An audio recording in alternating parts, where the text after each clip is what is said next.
I've listened carefully to your Cain and Abel lecture, but waves of contempt for existence itself keep coming. There's a part of me that revels in riding these waves, but can I harness them for good?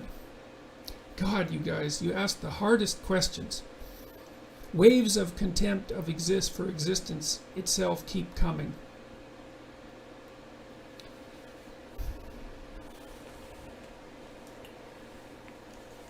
Well, I guess what I would say is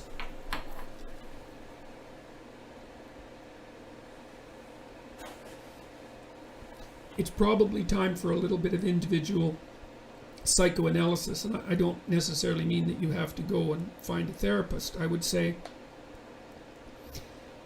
you're generalizing. You say waves of contempt for existence itself keep coming, but I don't believe that that's exactly right. And I'm certainly not accusing you of being deceitful. It's more like low resolution.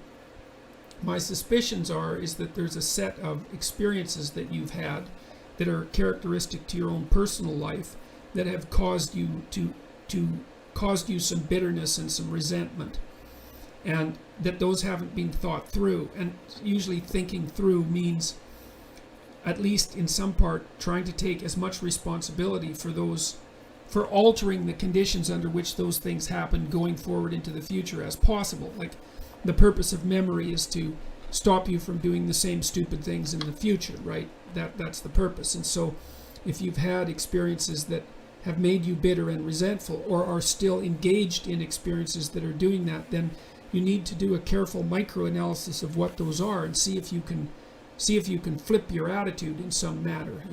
I'm not saying this is easy, but the first thing you can do is at least figure out what those memories are. And I might recommend trying the past authoring program, because what the past authoring program does is ask you to break your life up into 6 epochs, and then to identify the emotionally significant occurrences during each of those epochs. And you can kind of tell if something needs work from a memory perspective if it occurred more than about 18 months ago, and when you remember it, it still causes like a wave of sadness or anger or really any kind of negative emotion, because what that means is that your brain is still targeting that experience as threatening and unexplored. And what that means is that in some sense part of you, or a part of you that could exist, is still stuck in that memory, because you can go back and do a careful causal analysis of the events that led up to the unfortunate circumstance and try to map out your role. I mean, even if your role is minor, there's going to be things that you could have done differently to avoid it, and that's what you need to figure out for the future. I would say you try to shed all your personal resentment.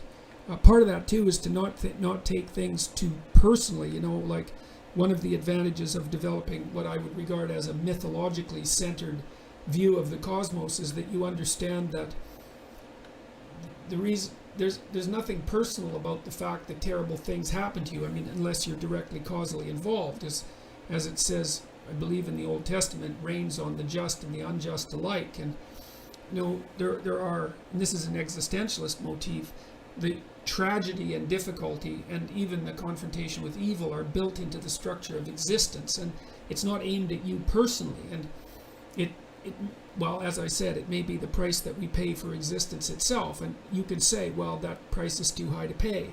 But, well, as I mentioned, if you start thinking that way, then you make everything much, much worse.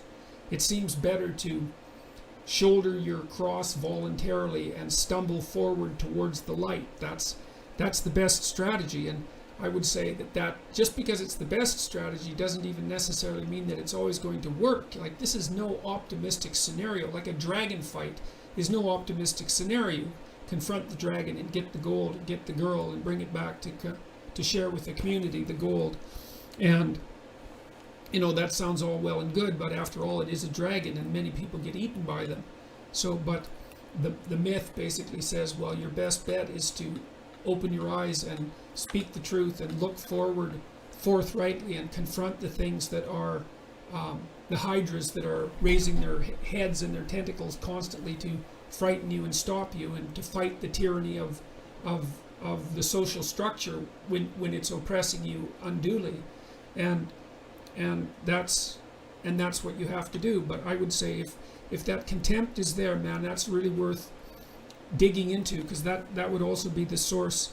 That would be the place where you would discover the Jungian shadow, because you would discover that contempt is an unbelievably destructive force. Contempt is a particularly destructive force, and it would be useful for you to try to think about, you can use fantasy to do this. It's like, okay, if you let that contempt manifest itself fully in like a dream or a daydream, and you let it go on a rampage, like what's the vision exactly? I mean, is it the destruction of the town?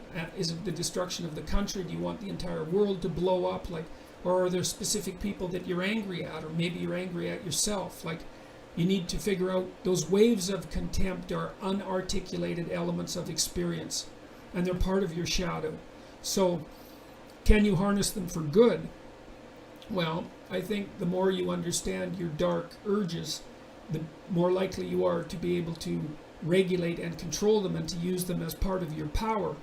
I mean, a person or authority, let's say, a person who has authority is someone who's integrated the dangerous parts of themselves, and that's part of what gives their words gravitas and weight. And so, yes, I think you can harness them for good. And I think that's the right thing to do, but it will involve a fair bit of painful soul searching.